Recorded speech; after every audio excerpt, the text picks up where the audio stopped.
We are Embracing 621. Yes, we are. I'm Spencer. And I'm Daniel. Sarah Millican. Do women initiate sex? Best of Outsider. She's been requested a few times. Yeah. And let's check it out. Let's do go. it. Different things that I've done since the last time I was on tour. And one of those things is that I got married. Oh, thanks. There's obviously loads of things I love about my husband. I'll tell you a couple of them. One of the things I love about my husband is that one time when he went food shopping, he came home with 18 tins of custard. Who doesn't love that? But I did question the amount. I said, why 18 tins? He said there was an offer on. He fucking loves a bargain. I said, what was the offer? He said, buy one, get one free. I said, still, why 9 tins? I only had one banana.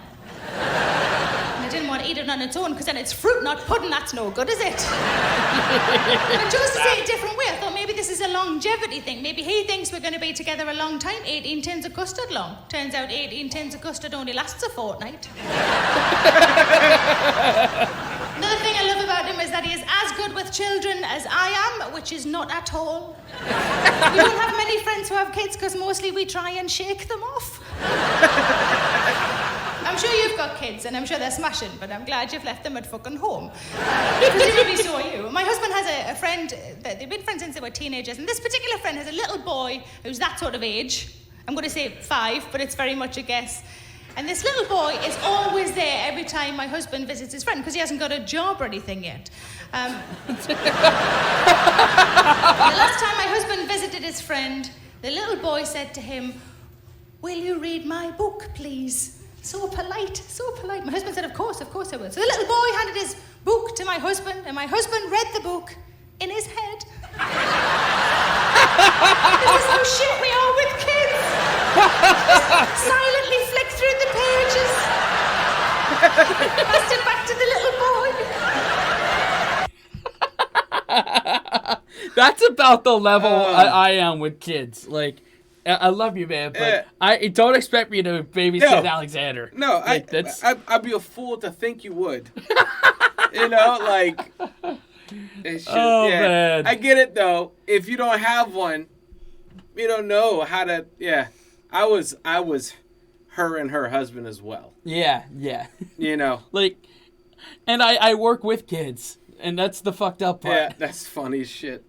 All right. So do you think that little boy was giving you a recommendation? But we were on a train, my husband and I, quite recently, sitting opposite each other. Very busy train, very packed with loads of people. And I needed to tell him something, but I didn't want to say it out loud because a lot of people are around. So I thought, I'm going to try and just say it with my face, not use any words at all, just get the message across a different way. Now, we've only been married for 2 years, but we've been together for 10. Gives a cheer if you're in a long-term relationship. So you guys will know especially well that you can often get a message across with just your face, can't you? I thought that's what I'm going to do. Now, the thing I needed to tell him was that I was feeling a bit horny. It's not wanting to say that out loud, so I'm going to use my face. Now, I'm going to do the face that I did for him. I'm going to do that face for you. But I've got a slight problem in that I haven't figured out how to make it work in as wide a room as this. So upstairs and at the back, you'll all be fine, but right on the edge here, you might struggle to say apologies in advance. But for the rest of you, this is the face that I did to my husband on a busy train to let him know that I was feeling a bit horny. This is the face.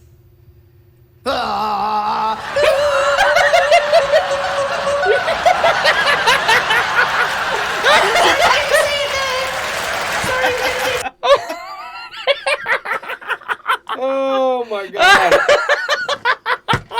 That's subtle. That's subtle. And I gotta tell you, that doesn't really get the point across. No. Oh, it's funny as shit. I can imagine this out of context. Oh man, Like, the fuck? that doesn't say sex to me. That says to me, I'm psycho. I'm a lunatic. Oh, because you know how great men are about picking up unspoken signals. We're experts at it. Oh my god, yeah. We're so good. Wait, what'd you say? What exactly? Fucking. Oh man. I love that. Oh. This is funny as This shit. is funny. It's quite subtle. She's doing this. Go. My husband got it straight away because we've got a really deep connection. Okay, good. But I read recently I read a survey that said that in heterosexual couples, men don't think that women initiate sex. And I thought, I don't think that's true. I think women initiate sex. I think maybe we don't call it that. Initiating sex sounds like something you do on a rocket, doesn't it? Initiating sex. 5, 4, 3, 2. I think women initiate sex. I think maybe men aren't always so good at picking up the signals. Maybe that's where the communication falls down. So a bloke would be like, Yeah, she was lying on the bed. She had her hair all sort of fanned out on the pillow. She had a tiny towel on so I could basically see everything. And she just put lipstick on, which is weird because she just got out of the bath. But I decided to initiate sex. 5, 4, 3.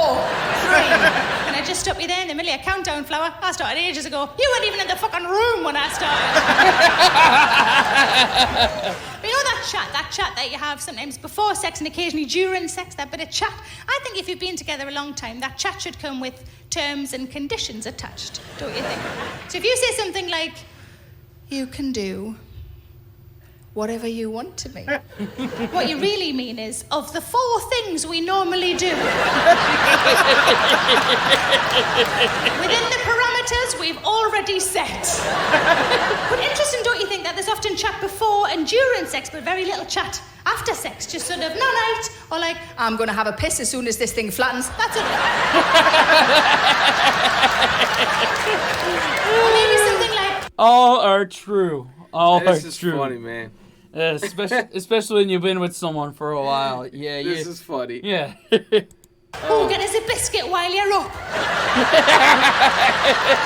That's a cookie.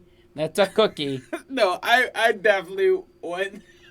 Anyway. You want a biscuit after sex? Fucking biscuit, like You want a chicken biscuit from Chick-fil-A? No, I want a baked Pillsbury biscuit, like in the oven. Oh man. Hey, better in that oven than in the other Yeah, oven. in the It means oven, you yeah. did it right. Jesus. Oh, dude. Or even something like, Is the dog still staring?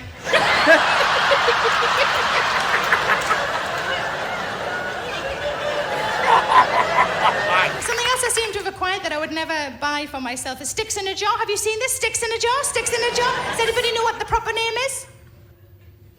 Reed diffuser. A few of you shouted out at the same time. Thank you. If you don't know what it is, it's just a jar that has perfume in it, and the reeds or the sticks carry the perfume up, make the room smell nice. I didn't know any of this when this was given to me as a present. It reminded me quite a lot of the incense sticks that my friend had had when I visited her at university, so I nearly lit the fucking thing. I almost accidentally created a Joe Malone Molotov cocktail.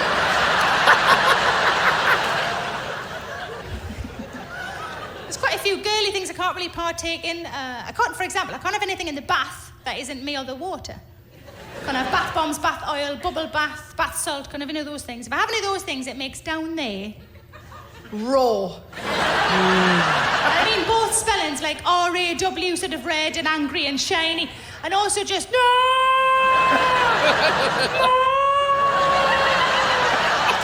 Pretty sure that's what the Katy Perry song is about. It's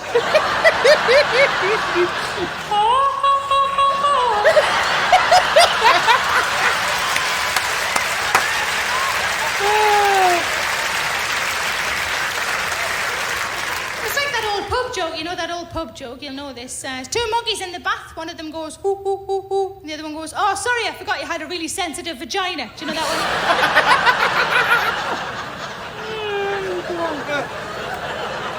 But that sentence I said there, if you say that I've got a really sensitive vagina, I meant that in like a practical way just then. But you could also say that at kind of sexy time, couldn't you? You've got to be careful of those sentences that on paper look like the same thing. Here's another one, got to be careful. I'm not wearing any knickers. Because I've got a touch of thrush and I'm trying to get a bit of air round. Yeah, gotta have that. Gotta have that other part of the sentence. Yeah. Because if you say that wrong, it means that, okay.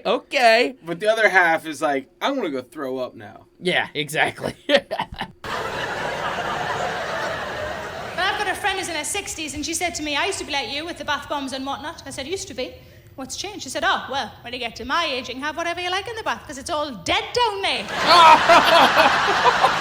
That is a small upside to a big downside, isn't it? I have no feeling whatsoever in my vagina, but finally I get to go to Lush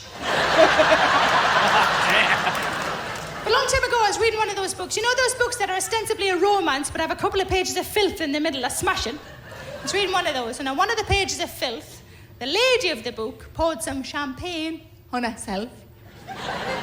And the man of the book drank the champagne off her. And me and my boyfriend at the time, this is 20 years ago, decided we were going to have a go at this. We couldn't afford champagne, so we bought some Lambrusco. No!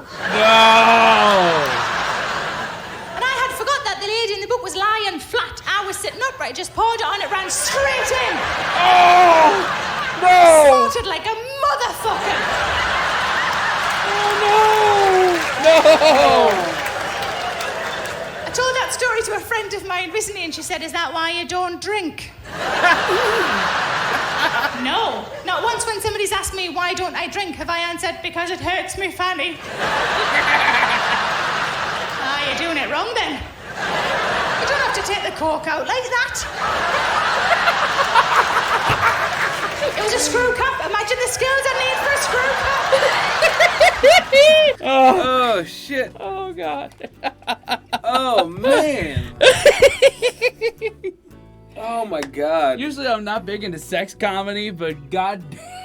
Oh, dude, that was funny. It was a classy approach. Yeah.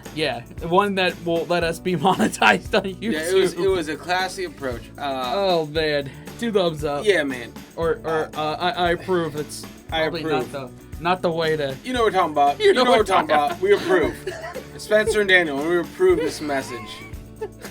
It probably wasn't the right thing to do at that time. Yeah, that's funny, man. Oh, God. I dig it, man. A bar setter for female comedy. Yeah. I like that. Yeah, there's smart ways to dance around this topic. Yes. And a lot of female comedians don't approach it with tact. No.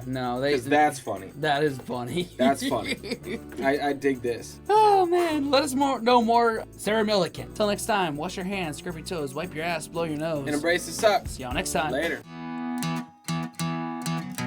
Fellas, we could be that mistake. Let's do this.